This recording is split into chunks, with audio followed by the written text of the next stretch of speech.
ففيما يتعلق بقضية الصحراء الغربية، فإن التطورات الأخيرة التي شهدها هذا الملف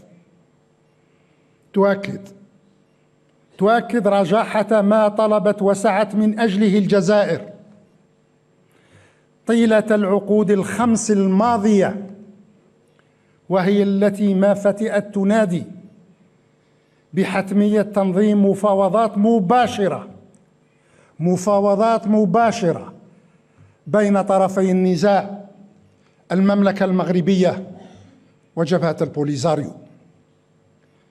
وبناء على ذلك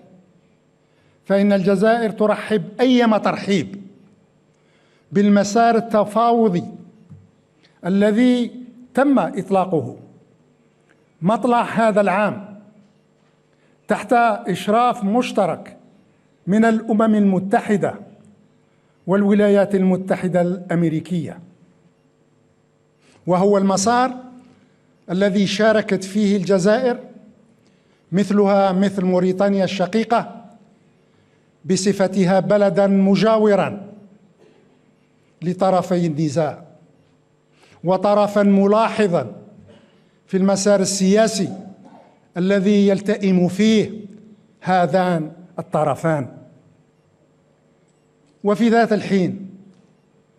تتطلع الجزائر بكل صدق وبكل إخلاص لأن تفضي هذه المفاوضات المباشرة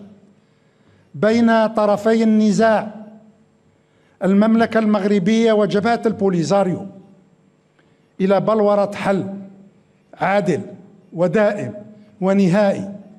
لقضية الصحراء الغربية على النحو الذي